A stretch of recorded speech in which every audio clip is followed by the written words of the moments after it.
ہونے کے حوالے سے جو فرض بنتا ہے اس کو پورا کرو۔ حضور صلی اللہ علیہ وسلم کے ایک صحابی جلیل القدر صحابی جن کا نام ہے حضرت جابر بن عبداللہ، سب کا یہ رضی اللہ تعالیٰ عنہ، خود بھی صحابی ہیں اور والد ماجد بھی صحابی ہیں۔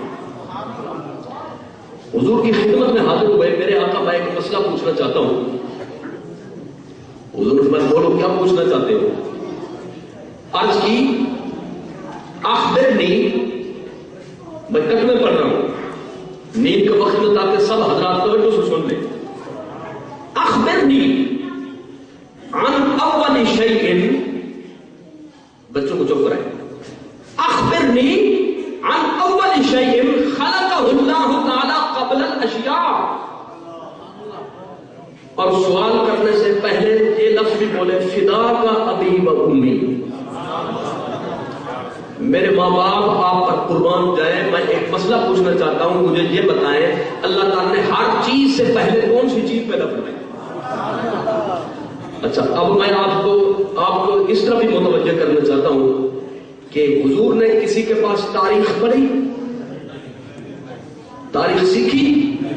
حضور صلی اللہ علیہ وسلم نے وہ قدیم تاریخ کی کوئی کتاب کسی یہودی عالم سے، کسی کرسچن عالم سے حضور نے حاصل کی ہو، پہلے علماء سے حضور نے پڑھا ہو، ایسا ہے؟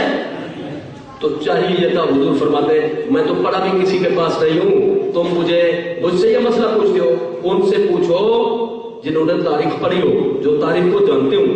اور پھر یہ ہے بھی غیب کا مسئلہ،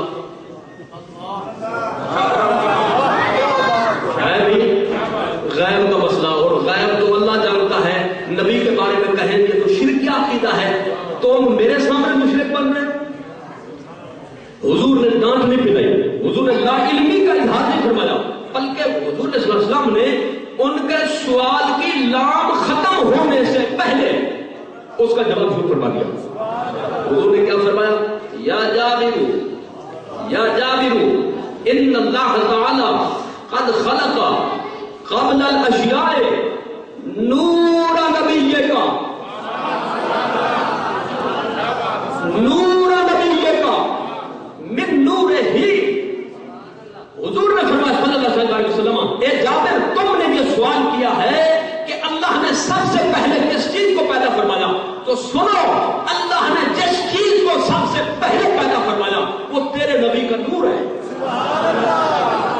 نعرہ تکبیر، نعرہ رسالت، نعرہ حیدری، جشن عید المیلاد النبی۔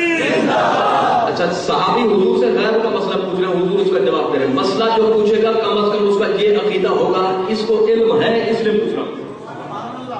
اگر صحابہ کرام حضور کے علم غیب کا عقیدہ نہیں رکھتے تھے تو مسئلہ پوچھا کیوں؟ حضور سے یہ سوال کیوں کیا؟ اور فیصلہ تو حضور کا چلتا تھا، حضور نے تردید نہیں فرمائی بلکہ ان کے عقیدے کو برقرار رکھا۔ عقیدہ یہی رکھیے گا، میں نے اگرچہ کسی فرد مخلوق کے پاس ایک لفظ بھی نہیں پڑھا، ماضی پوچھو تو وہ بھی جانتا ہوں، مستقبل پوچھو وہ بھی جانتا ہوں، ادھر کی بھی جانتا ہوں ادھر کی بھی جانتا ہوں۔ اب حضور صلی اللہ علیہ وسلم کی اس حدیث پاک اور اس فیصلے کے بعد کسی اور طرف جانے کی ضرورت نہیں، لیکن خوہ بدرہ بہانہ بسیار، خوہ بدرہ بہانہ بسیار، جس نے نہ ماننا ہو یا یہ کہ اس میں تھوڑا سا اس کو شک ہو تو وہ بسا اوقات لے تو لام سے کام لیتا ہے۔ ایک مولانا کے پاس ایک آدمی آیا مسئلہ پوچھنے کے لیے، اتفاق سے مولانا کو مسئلہ معلوم نہیں تھا، تو اس نے یوں کیا کہ اس نے سوال کا سوال کو پوچھان کر دی، لے تو لام سے کام لیا۔ اس نے کہا حضرت میرے گھر میں چھوٹا سا کنواں ہے، اس میں چوہا مر گیا ہے، تو اب میں کیا کروں؟ اچھا اس نے کہا کہ آپ نے اس کا ڈھکنا کیوں نہیں بنوایا تھا؟ کنویں کا ڈھکنا کیوں نہیں بنایا تھا؟ تاکہ وہ گرتا ہی نہ۔ اس نے کہا میں غریب آدمی ہوں، میرے پاس تو اپنے ڈھکنے کے لیے بھی کپڑا نہیں ہے، تو میں کنویں کے ڈھکنے بناتا ہوں، میرے پاس کوئی اتنا فرصت نہیں تھی، اب مر گیا اب کیا کروں؟ اس نے کہا اچھا یہ بتاؤ کہ وہ منہ کے بل گیا تھا یا دم کے بل گیا تھا؟ اس نے کہا حضور یہ بھی مجھے پتہ نہیں ہے، بس وہ مر گیا ہے، آپ یہ بتائیں کیا کروں؟ اس نے کہا اچھا جاؤ 3 روزے رکھ لو، کنواں پار۔ سبحان اللہ، کنویں کو پاک کرنے کے لیے 3 لوگ رکھ دو. اور جب وہ بندہ چلا تو شاگرد سے کہنے لگا او ہو میں نے تو کفارہ زہار بتا دیا ہے, اس کو دوبارہ بلاؤ میں دوبارہ سمجھ جاتا ہوں.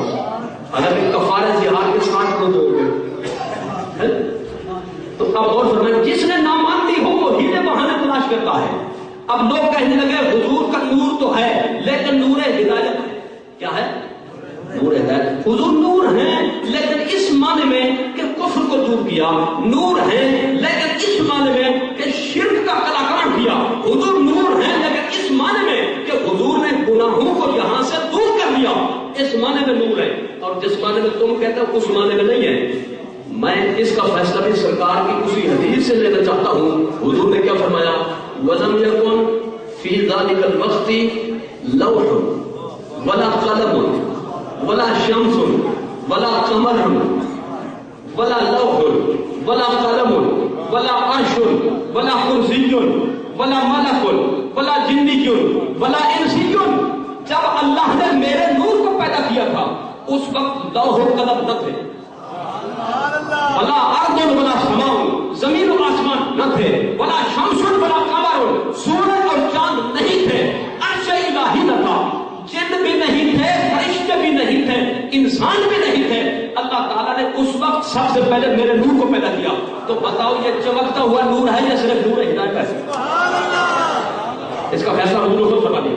ہم یہ کہتے ہیں حضور ہر نور کا نور ہے. حضور کیونکہ جو بھی چیز بنی حضور کے اسی نور کی برکت سے بنی. نبوت کا نور بنا تو اسی نور کی برکت سے, رسالت کا نور بنا تو اسی نور کی برکت سے, سورج چاند اور ستاروں کا نور بنا تو اسی نور کی برکت سے. ہمارے دل میں جو ہدایت کا نور چمکتا ہے یہ بھی پیدا ہوا تو اسی نور کی برکت سے. ہماری آنکھوں میں جو بینائی اور بصارت کا نور چمکتا ہے یہ بھی اسی نور کی برکت سے.